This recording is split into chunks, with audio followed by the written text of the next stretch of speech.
Hi, everybody. I am really excited about this live today.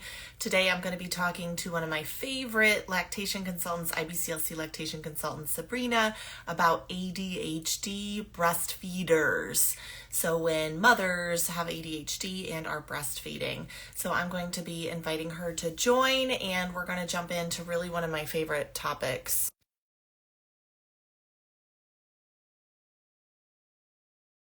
Let's see if it'll pop up.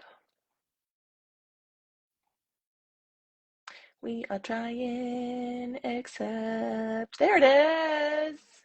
Hi! Oh my gosh, you're Hello. here. Hi, friend. Hi, friend. How are you today? I'm good. Oh, I'm real zoomed in. Let me I move know, back a right? I'm minute. like, I See my. thought the same thing. Well, I wore my IBCLC sweatshirt just for you. Oh, thank you. Thank I know. you. So I want to give everybody a little background. So this year, I'm going to be doing a couple different conferences to lactation consultants, and one is specifically on autistic and ADHD breastfeeding. And I had reached out to Sabrina a little while ago because I know we both have ADHD, and I had asked to connect to her about her experience with breastfeeding and working with ADHD and autistic breastfeeders, and wanted to hear her experience. And I had such a great time talking to her and interviewing her in preparation of that conference that I was like, you know what? I have to share this with the public. Like, this cannot stay private. So I invited her to come on to a live, and I am just so excited to talk about this topic. So Sabrina, can you introduce us a little bit to you, your practice, what you do, and all that good stuff? Yeah. So thankful to be here. We've been Instagram friends for a long time, and I'm so happy to share this corner of the internet with you. My name is Sabrina Barber. I'm a registered nurse and IBCLC, lactation consultant, and childbirth doula. And I have the pleasure of being on an awesome team with two other IBCLCs. One is an occupational therapist, Shayna, and one is a blended training craniosacral therapy.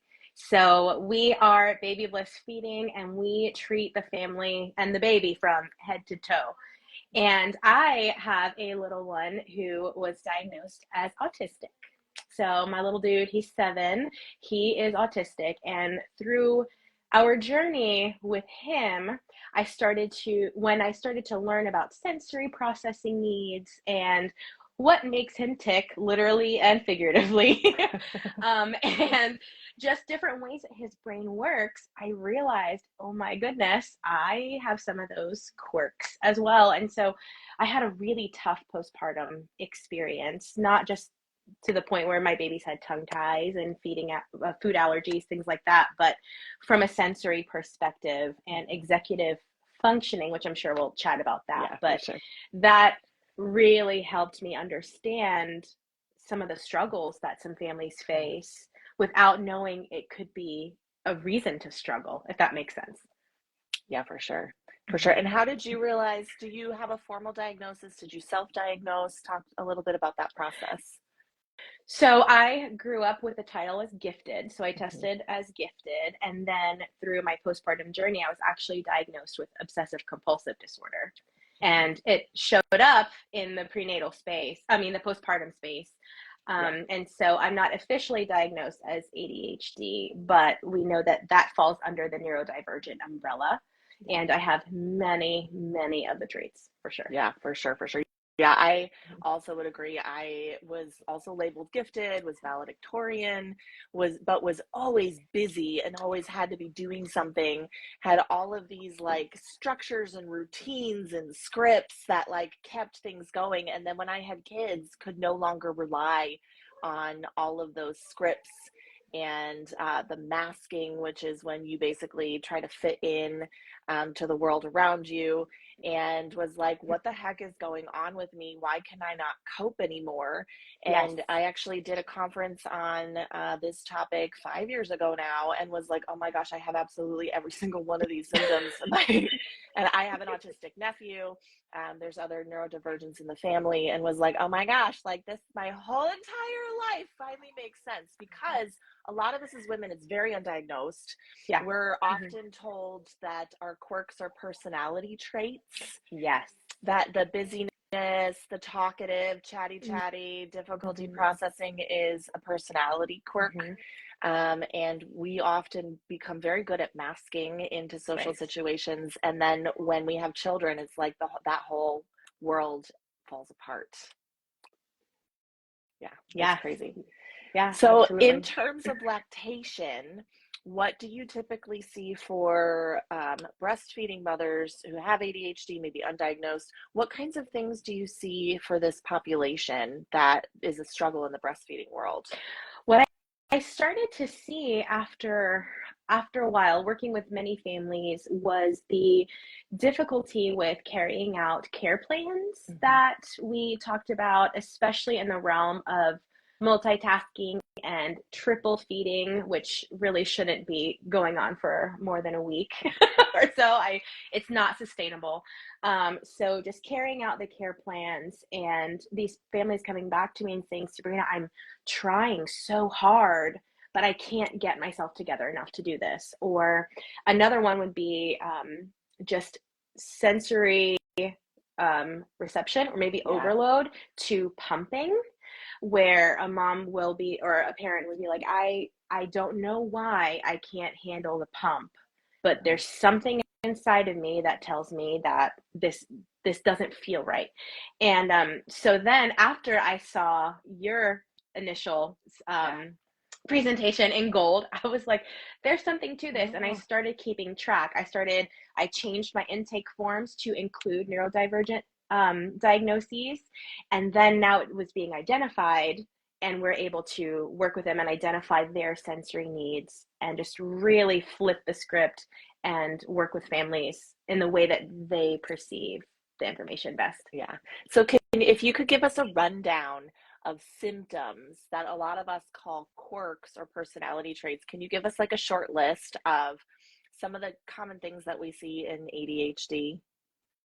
Some of the common things that we see in ADHD is, first of all, I want Fire to alarm. apologize. See There's that? a That's where fire I'm like, alarm. oh, overstimulation. What? That's where my ADHD is like, oh, shiny turkey kitten. Oh Ah, my I love that. shiny turkey kitten. See, now this is perfect because this is Uh, exactly where you're yeah, like, what is that? exactly. Yeah, it's try focus, focus. It's Distraction. just an alarm. There's no fire happening It's right now. a Um, distraction. this is I so perfect. love it. Okay, so some symptoms that parents experience is sensory overload when their baby is on them. Sometimes during that skin to skin phase. I am so sorry about this fire alarm. I'm about to like rock out to the to the rhythm. I know if you've um, got your pump, if you are pumping right now, make sure you set your pump so that it pumps at the same rate. Because that's where my ADHD brain goes, right? Like if I were pumping right now, I I would have think to it's about it. change. I think it's about a cycle 50 on the Spectra. Yes, Test it out. yes.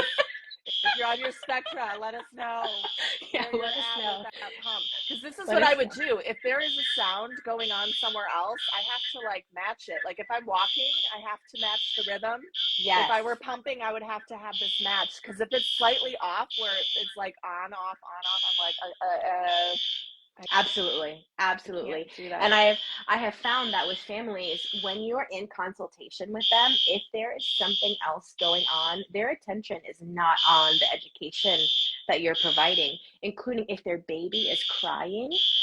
I can't even educate if I'm vibing. Takes breastfeeding Ireland. We're vibing Yeah. too. We're vibing too.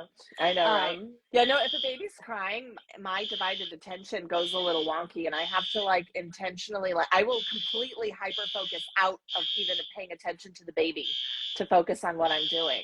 And then be like, "Oh yeah, there's a baby crying. I'm sorry, I didn't realize your baby was crying because I've completely tuned that out." I'm like, mm, it's not in my awareness. Yeah, for us, what we do in practice is we practice something called co-regulation, and so before we can move on with any type of education, we have to get baby nice and calm and walk the parent through how we can focus on getting the baby calm, whether it's through vestibular input, bouncing, rocking, rhythmic movement Mm-hmm. to switch baby's brain to get out of that fight or flight state. Let's try. My ADHD is now kicking in real hard with the alarm. Why I'm don't you so try sorry. muting your microphone for just a minute and I'll Okay. talk through some of the lists and symptoms and then we'll see if Okay. your alarm turns off Thank you. for a minute. Awesome. Okay. So she's on mute right now because my ADHD was like, I can't focus on two things at the same time. It's real hard, right? So a lot of the symptoms that we're told are quirks are inattention. You'll see it as like flightiness, where you're like just like shiny turkey kitten kitty. You'll be either there's a hyper focus or there's a lack of focus. For me, I can hyper focus. When I worked at the hospital, if I was charting, the world went away. There was no other world. And that's what made me so good at schoolwork and higher education, because I could usually have a fire alarm going, 25 people dancing, the TV on, and the music radio, and could still hyper focus on what I was doing. There's the difficulties managing tasks and prioritizing tasks of what comes first, what comes second. There's issues with time and time blindness. So either you get sucked into the vortex of time and then all of a sudden time doesn't exist, or time moves differently. Those are some of the common characteristics. And then obviously there's a hyperactivity, which can look like fidgeting, doodling, in and out of the seat, the la la la la la la la la la, or playing with things. But often the fidgeting actually helps us focus. So you can't see it right now, but I got my fidget spinner because I always keep little things. I have a little thing by my desk where I've got all kinds of, if I can't find anything, I'll take a pacifier and play with pacifier. Yeah. And I know Sabrina, it's her boob model. Sabrina talked to me about her clicking her pen, but it's something here. The fidgeting helps channel that energy for me into doing something constructive so that I can actually focus. And it drives my husband nuts because I'll be sitting there, I'll like play a game while we're talking without eye contact because it's too overwhelming for me to make the eye contact with him sometimes. And I'll be doing my other thing and then just can naturally then respond in that conversation. So those are some of the characteristics. Obviously, there's a whole lot more higher level thinking stuff, but those are some of the main ones that we're often, again, told as women, it's just a quirk, it's a personality trait. You need to sit still, you need to learn to sit, you need to learn to keep your hands quiet, you need to learn to give eye contact as a sign that you're paying attention. But sometimes if I'm in eye contact, my brain is somewhere else. Like I'm not thinking about you. My brain is already doing a million other things. Sabrina, how's your alarm going over there? You're still going strong? Awesome.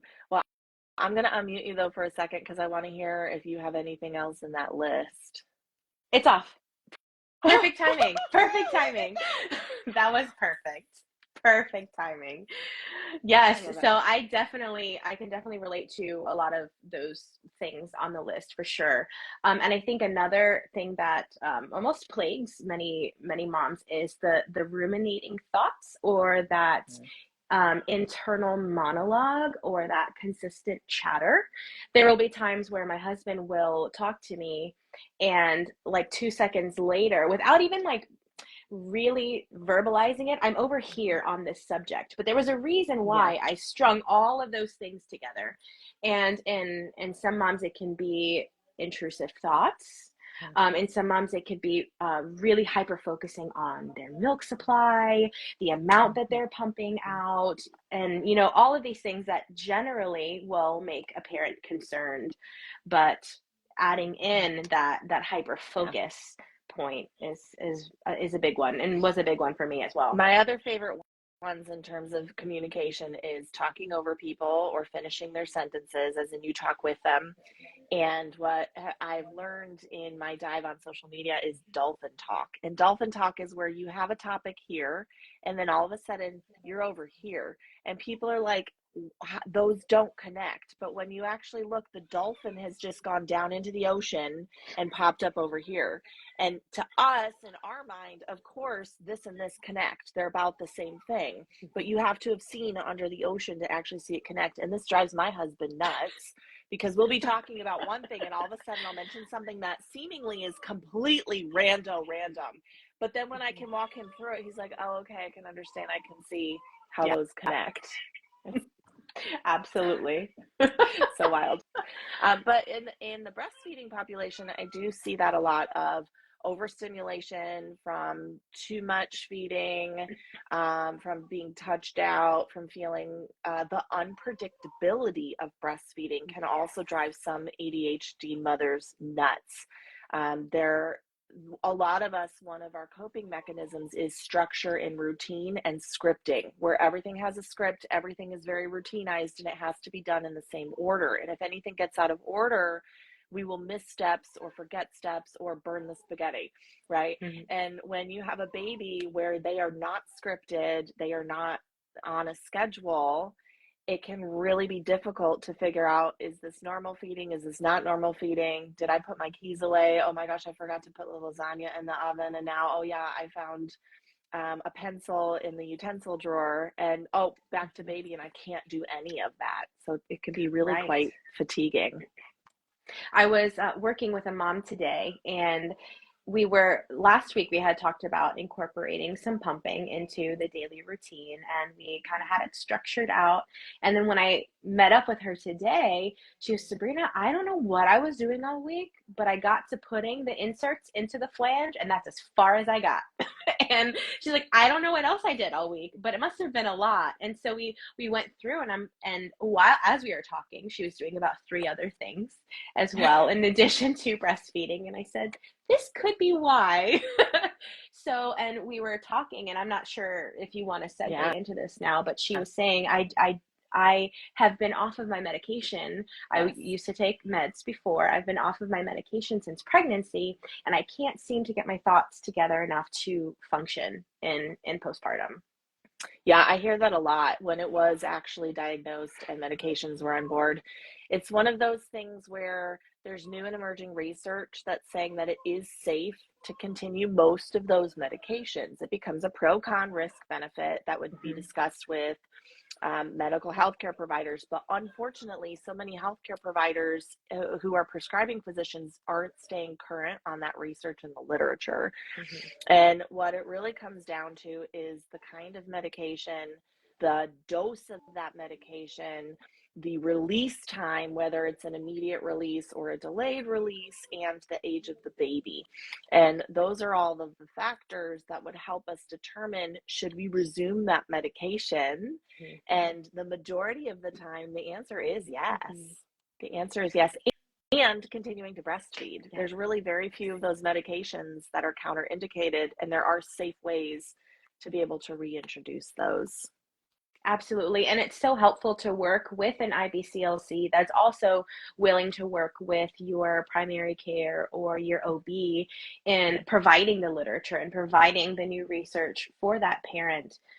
Because sometimes it does come down to safety of baby and parent, if these symptoms are unmanageable. And so it's great to be able to have that open dialogue and, to work with your provider in that it's not so black and white as we used to think it was. Exactly.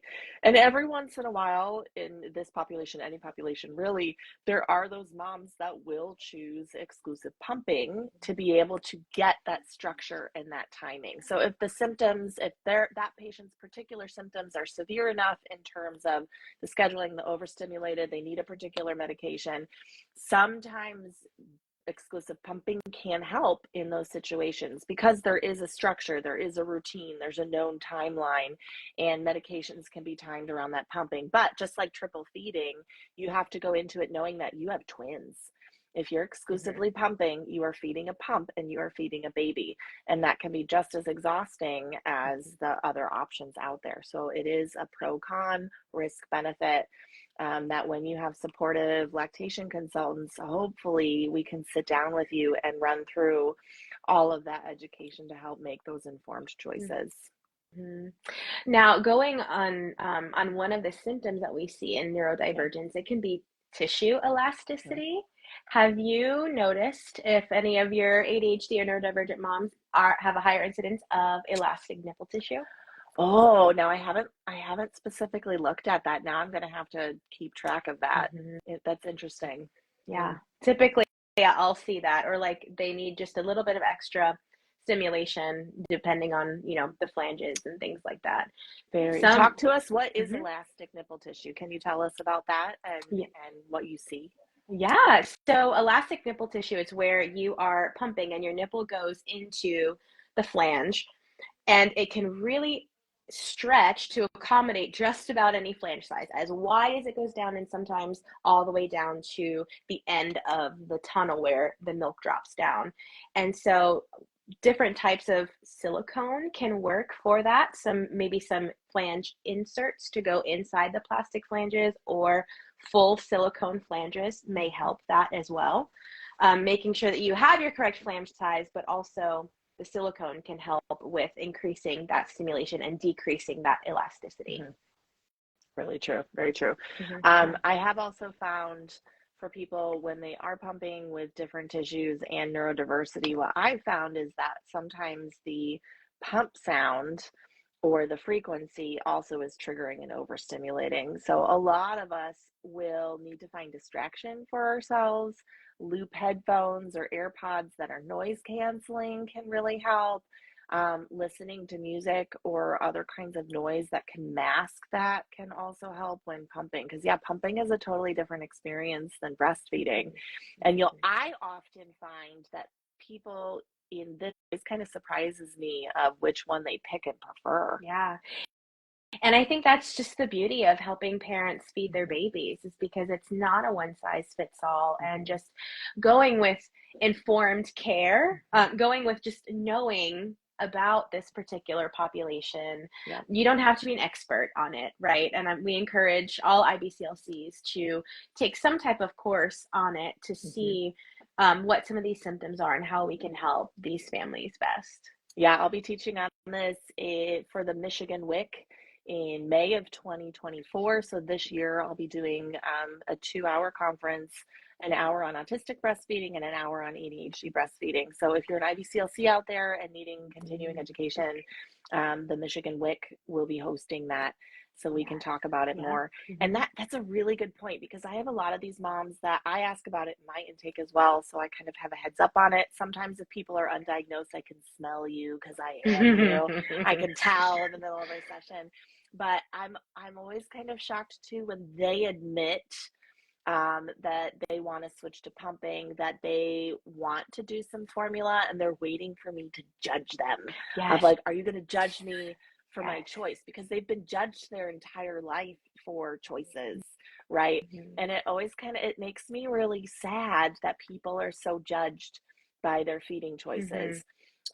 Whether it's because they're overstimulated, overwhelmed, because the pump bothers them, because going back to work is just way too much to handle everything. And they're always, it's like they need my permission. And they're like, is it okay if I give like 1 bottle of formula so that I don't have to feed or pump? And it becomes just that educative support of how it works, how milk supply is made and maintained, and then pros and cons and lifestyle choices, and then supporting their decision in that. And that's the one takeaway I wish more lactation consultants would have of it's education on how it works, education on risks, benefits, pros and cons, and then helping people navigate that without judging it. Absolutely. On January 19th, I'll be presenting on this topic with the New Zealand Lactation Consultant Association. So we're going worldwide, Julie. Yes. I love it because when I prepared for Gold Learning I prepared in 2017, taught in 2018. There was almost non-existent research on this topic. It didn't exist. And I was doing a literature review last night, and I'm like, oh my gosh, look at this. As of 2022, autistic breastfeeding experience, autistic women's views and experiences of infant feeding. And it was like, yay, this is all my research preparation for my conference. I'm like, woohoo, we actually are doing a deep dive study into other people's experiences, because as you and I know, this is one of the biggest hidden populations. Yes. And I guarantee you, if you're a lactation consultant watching this, you have worked with multiple autistic and ADHD breastfeeders, even if they have not disclosed that information. I guarantee it. The numbers are just skyrocketing. We are definitely in a place where information is so readily available, and the same families that we have read about, or the same children that we read about in research, are now adults, and they are having babies, and they are on TikTok and Instagram and seeing all of these, neurodivergent affirming content to be able to say, oh, wow, my voice is being heard, and it's time to bring it to the feeding community also. Yeah, there's some really good support groups on Facebook. There's an autistic breastfeeding and chest feeding support group. There's two now. There's one for autistic, ADHD, neurodivergent mothers, and there's one for mothers who are still breastfeeding children who are being diagnosed autistic, ADHD, neurodivergent. And then there's the research of wonderful people like Jenny Stiller, who was one of the forerunners, the lactation spectrum, Zenobbiate.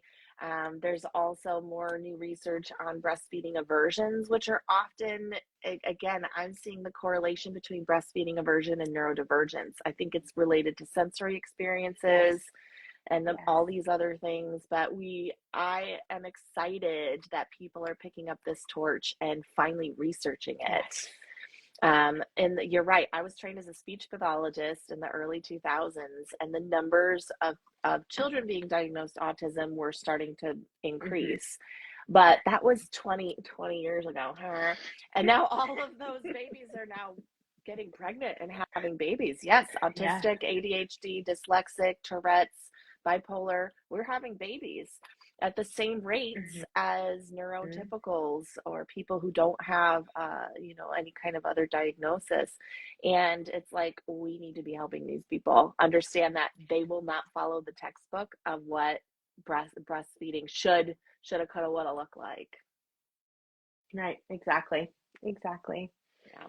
Now, if you had any other strategies for anyone out there watching who has ADHD, what strategies would you recommend to help make this journey a little easier? Something I would recommend is really finding out what empties your sensory bucket when you are, like, aside from being a parent, what is something that you think about, what's something that helps you process your sensory experience, process your emotions, process your body awareness, figure out what helps you empty that sensory overload bucket.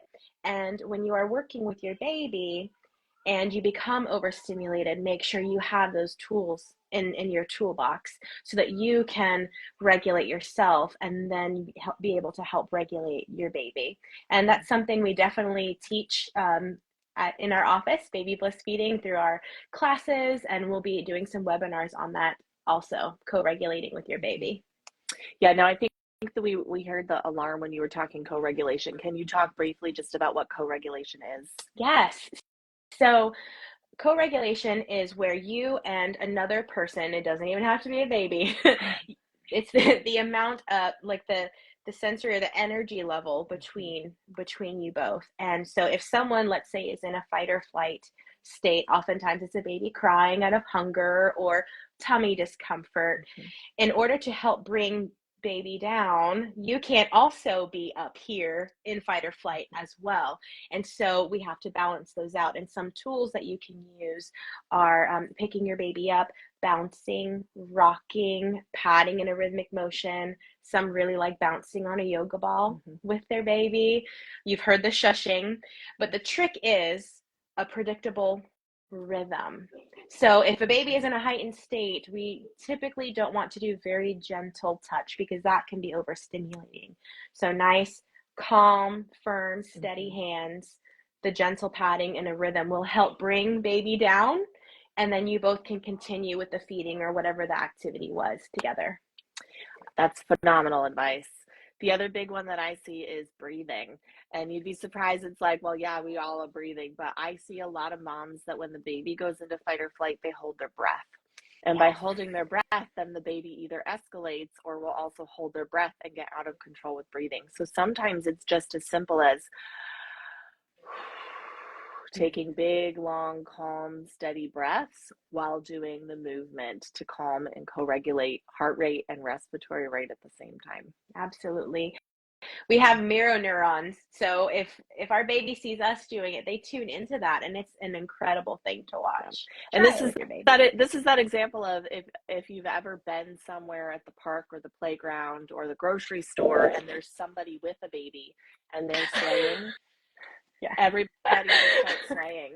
So I Yeah. have occasionally in appointments where the mom is in fight or flight, the baby's in fight or flight, I'll just start swaying. Mm-hmm. And I won't say anything, but I'll keep breathing and I'll start swaying. And all of a sudden, the mom is now swaying to meet my Yeah. metronome. I'm And swaying like with you. Sabrina's moving with me. We're like, everybody, hey, and you see that, right? It is an effect. You see it at concerts where everybody will get in the same rhythm and the same routine. And it's a beautiful thing to help with regulation. Well, Sabrina, thank you so much for coming on and talking with me today and being a champion of this topic, continuing to bring awareness of it, continuing to bring education. I hope there's more research IBCLCs out there who see this, hear about this, and pick up that torch for more research. Yes. Thank you so much for having me. It's always a pleasure. Absolutely. We'll see you next time. See ya. Okay, bye, Bye. everybody.